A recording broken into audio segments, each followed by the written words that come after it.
नमस्कार दोस्तों, मैं doctor Saurabh Jain, urologist and kidney transplant surgeon, professor and head Gandhi medical college Bhopal. मैं आपका अपने यूट्यूब चैनल पे बहुत बहुत स्वागत करता हूँ। दोस्तों, मैंने कुछ दिन पहले एक ओआईयू से रिलेटेड एक वीडियो डाला था और उस पे कई पेशेंट्स के क्वेरी आई थी, क्वेश्चंस आए थे कि डॉक्टर साहब मेरा 2 से 3 बार ओआईयू हो चुका है, अब मैं यूरेथ्रोप्लास्टी कब करा लूँ। चूँकि कमेंट बॉक्स पे इतना डिटेल जवाब देना मुश्किल होता है, तो मैंने सोचा कि बेटर है उससे रिलेटेड एक वीडियो बना लूँ, ताकि जिन पेशेंट्स को डाउट है उनको इस टॉपिक को समझने में और डिसीजन मेकिंग में ईजी रहे। तो दोस्तों, सबसे पहले हम समझते हैं कि ओआईयू प्रोसीजर क्या होता है।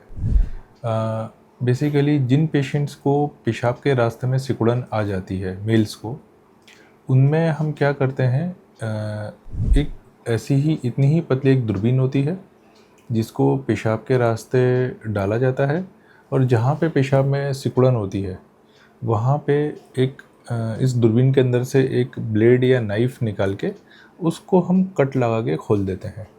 कुछ दिनों के लिए पेशाब की नली डाल के रखते हैं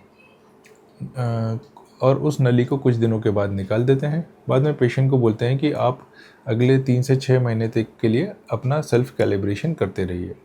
सेल्फ़ कैलिब्रेशन कैसे करना है, इसके लिए भी एक मैंने वीडियो बनाया हुआ है, आप अगर इंटरेस्टेड हैं तो उसको देख सकते हैं। दोस्तों, अगर देखा जाए तो ओआईयू का जो सक्सेस रेट है कि अगर हमने 100 लोगों का ऑपरेशन किया तो उसमें से कितने लोगों का ये ऑपरेशन चलेगा और ये लौट के नहीं आएगा। तो अगर पहली बार ओआईयू हुआ है तो उसका सक्सेस रेट होता है करीब 50 to 70% के आसपास। लेकिन अगर आपका दूसरी बार भी ओआईयू काम नहीं कर रहा, फेल हो गया, तो फिर थर्ड टाइम तो उसका सक्सेस रेट केवल 10 से 15% के बीच में ही रहता है, यानी कि ऑलमोस्ट चांसेस हैं कि वो नहीं चलेगा। तो ऐसे केस में आपको यूरेथ्रोप्लास्टी के बारे में सोचना चाहिए। अब ये ओआईयू फेल क्यों होता है? तो दोस्तों, हमारी बॉडी के अंदर कोई भी हीलिंग जो होती है वो फाइब्रोसिस के द्वारा होती है। फाइब्रोसिस यानी कि हमारा जो बॉडी का जो एक नॉर्मल हेल्दी टिश्यू है वो फाइबर से रिप्लेस हो जाता है। उसके अंदर की जो ब्लड सप्लाई होती है वो काफ़ी पुअर होती है।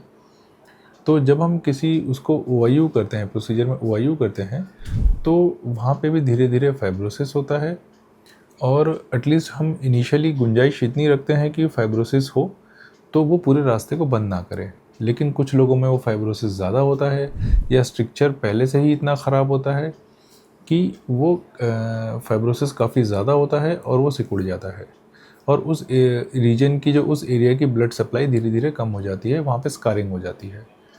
जब हम दूसरी बार ओआईयू करेंगे तो क्या होगा, दूसरी बार ओआईयू में भी स्कारिंग और ज़्यादा होगी, फाइब्रोसिस और ज़्यादा होगा और स्ट्रक्चर और टाइट बनेगा, और इसलिए दूसरी बार प्रोसीजर का जो फेलियर रेट है वो काफ़ी ज़्यादा है, और तीसरी बार भी फेलियर रेट इसी कारण से और ज़्यादा हो जाता है।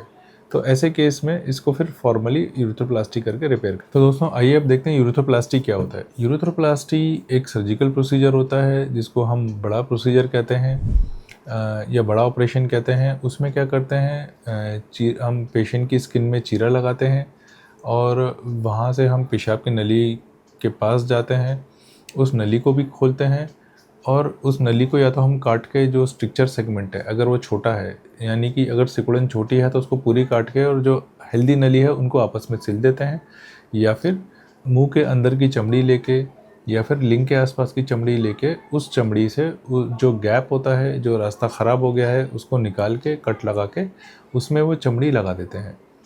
इस प्रोसीजर को यूरेथ्रोप्लास्टी कहते हैं। ज़्यादातर पेशेंट्स के दिमाग में क्या होता है कि भाई अभी तो छोटा प्रोसीजर करा के देख लेते हैं और यूरेथ्रोप्लास्टी जब बाद में कभी देखेंगे।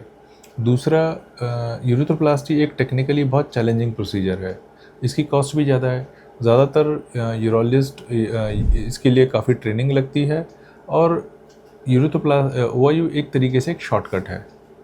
ओआईयू हमको कब करना चाहिए? ओआईयू हमको तब करना चाहिए जब आपका स्ट्रक्चर पहली बार हो, बहुत छोटा हो, यानी कि 1 से 1.5 सेंटीमीटर के बीच में हो, उसके आसपास कोई बहुत ज़्यादा फाइब्रोसिस नहीं हो, एक सिंगल स्ट्रक्चर हो। अगर मल्टीपल स्ट्रक्चर हैं तो उसमें यूरेथ्रोप्लास्टी ही पहली बार में रिकमेंडेड होती है। तो दोस्तों, एंड में मैं आपको यही कहना चाहूँगा कि अगर आपका स्ट्रक्चर छोटा है, 1.5 सेंटीमीटर से छोटा है, पहली बार का है, बहुत ज़्यादा फाइब्रोसिस नहीं है, तो आप ओआईयू करा सकते हैं।